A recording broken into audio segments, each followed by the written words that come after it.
Hi and welcome to my channel. If you're new here, my name is Dinara and I'm in my 4th year at Minerva schools at KGI. I get a lot of questions about applying to Minerva, and since the new application cycle just started, I think it will be very relevant to you guys if you're thinking of going to Minerva. So in this video, I thought I would distill it all to what I think are the most important things you should keep in mind if you want to apply. Number one sounds extremely obvious, but you'd be surprised how many people don't do it, which is read everything on the website. When I was applying to Minerva a few years ago, I read every single page that was on the Minerva website. It's minerva.kgi.edu. I watched all the videos that the official Minerva YouTube channel posted. I looked through their Instagram. Another great thing, you might want to check it out, is the Minerva page on Medium, where there are a lot of articles written by students and their experiences, mine included. Basically, do as much research as possible because 99% of questions that people usually have about Minerva and the academic programs and employment opportunities after that, all of that stuff is on the website. Tip number 2, if you don't find what you're looking for, email Minerva. They have regional managers who are also listed on their website with their emails that will be able to help you with your specific needs because they're responsible for different parts of the world. You can also email admissions@Minerva if you have specific questions. Just remember to be respectful, polite, and nice. Next tip, if you are still looking for more information and maybe you want to feel more connected to the university, I advise you to find Minerva students from your country. Maybe someone from your school was already admitted at Minerva, or maybe when you're looking at the videos that Minerva posts on the YouTube channel with student stories, you see that, oh, the girl's from Egypt, I'm from Egypt. Maybe I should look her up and reach out in a very nice, polite way and ask about her experiences. Another way to do it, if you go on the Minerva Instagram page and check the people that the page follows, a lot of them are students, and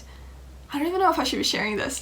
Don't harass anyone, obviously, but if you find someone from your country and you have very, very specific questions about that, I'm sure if you approach someone in a very nice, grateful, polite way, people are usually very happy to help you out. Of course, don't expect anyone to respond or give you a lot of time because you don't know what's happening in people's lives. But I just remember when I was still thinking about applying to Minerva, I found a blog of a girl who's not from Russia but from Belarus, but she wrote in Russian, and reading through her stories about how she arrived to San Francisco and the things she was doing made me really inspired. So that's a little tip for you. Now, regarding the actual application and accomplishments, the most important thing I have to tell you is that any accomplishment is important if you describe how impactful it is and why. Some of the most common questions I get is what I specifically wrote in my application. I think it'll be so unethical if I actually described everything and how I wrote about it, and I don't think it'd be helpful to any applicants because every single one of you is so unique. You don't have to start your own company for that to count as an accomplishment. You don't have to win a gold medal at Olympics for that to count as an accomplishment. You don't need to start your NGO. You don't need to win the math competition in your country, although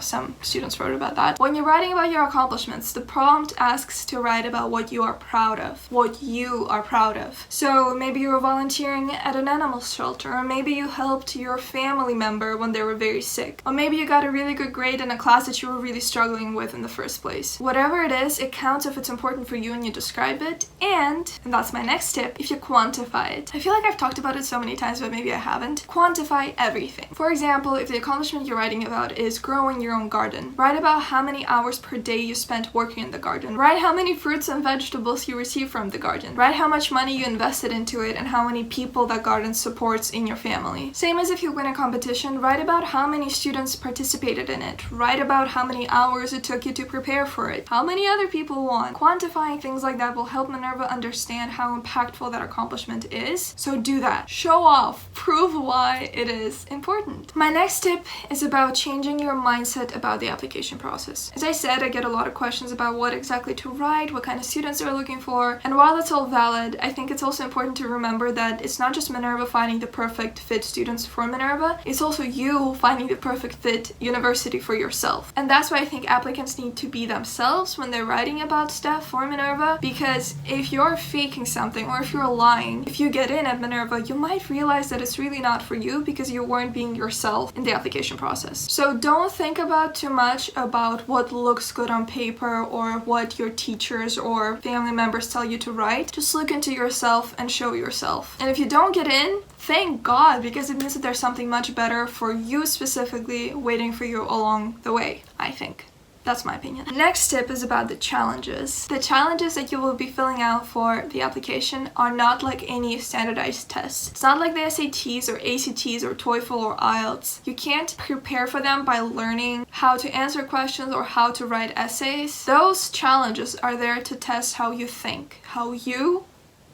That's why you can't really prepare for them. I would just advise to get a cup of herbal tea, wear the clothes that make you feel confident, make sure that there are no distractions around you, breathe in, breathe out, and do it. You already know everything. Just do your best. You can do it. Next tip is about binding enrollment, which is something that I actually did. Binding enrollment means that you will get your decision in 3 weeks, and if you do get in, you will have 10 days to tell Minerva if you're going or not. And if you do decide to go, you will have to put a $500 deposit to make sure that they reserve your seat. Now that's all wonderful and stuff, but if you're also expecting financial aid, I would highly advise you guys to apply for financial aid as soon as you apply to get into Minerva. And before you choose binding enrollment, email Minerva and ask them if they will be able to give your financial aid decision at the same time as they give you your admissions decision. I applied at Minerva binding enrollment and I got my decision early February. However, I got my financial aid decision in April. Now that meant that I had to choose whether I go to Minerva or not before I even knew if I can afford it. What helped me in that situation was emailing Minerva. They already had all of my documents for financial aid, and I was like asking if there's a chance that I will get financial aid. And talking to them kind of made me feel more confident in the fact that I will get financial aid, which is why I proceeded with it. However, depending on the financial aid situation, it could have been a disaster as well. Just keep that in mind if you want to apply binding enrollment. Just email them in advance. Moving on to financial aid. I get questions about how much it is and whether it is enough to support yourself and support your family back home. And I hate to break it to you guys, but I would really advise you not to rely too much on financial aid even if you get it, because there are many expenses outside of it. For example, it kind of doesn't matter where you live in the world because the locations of Minerva cities are so scattered. So you will have to pay for the flight tickets. You will have to pay for your visas, which sometimes can get very expensive, like $360 to get into the US in the first time.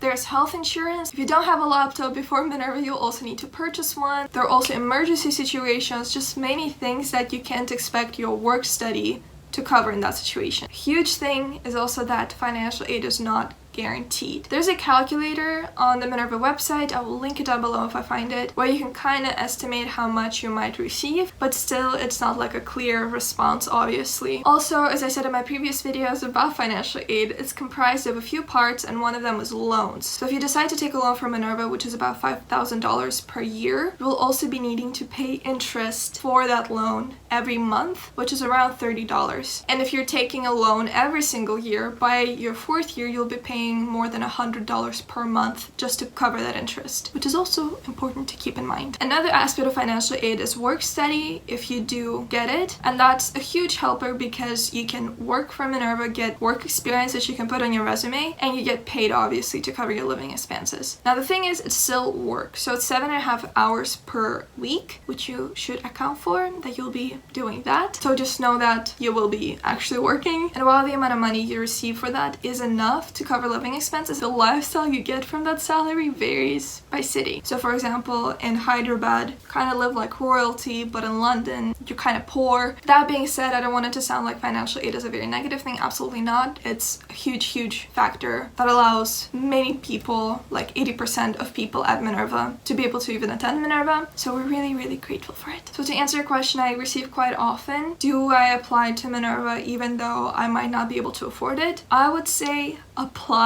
in the first place and then see how things go. Maybe you apply and you get in and you apply for financial aid and you get really good financial aid so you can go, or maybe you apply and you don't get in. So all of those worries were for nothing. I just think you can try it out because the application is free. You also don't need to pay for SATs and TOEFL and stuff like that, as I said before, which would be another $600. So I would say just try it because you never know where you're gonna end up. Maybe in 3 years you'll be in London recording a video from the residence hall at Minerva. My last piece of advice is that as soon as you apply to Minerva, move on. Forget about it. Continue living your amazing life so that once you receive the decision from Minerva, you will be happy no matter what it is. There is a very low acceptance rate. So although I think that if you really want it, you should definitely try and please apply. I also think it's important not to get too attached to the idea of getting accepted to Minerva, because if it doesn't work out, chances are there are just things that are more suitable for you that are waiting for you in the future. When I press that submit button on the Minerva website, I moved on with my life. I didn't think about it at all, distracted myself as much as possible. So once I got the decision that I got in, it was a huge surprise. And I think if I didn't get in, not thinking about it too much would also make me cope with it better, if that makes sense. So this is it. These are my 10 pieces of advice that I think are extremely important for any person who wants to apply to Minerva. If you have any more questions about the process or about pretty much anything related to it, please leave them down below in the comments and I will make a separate video answering your questions, because there's an open application now for the class of 2025, which is absolutely insane. I wish you all the best of luck. I've made other videos about the application process. If you want to check them out, they'll be linked in the description down below as well. And don't forget to subscribe for more Minerva and non-Minerva related content in the future.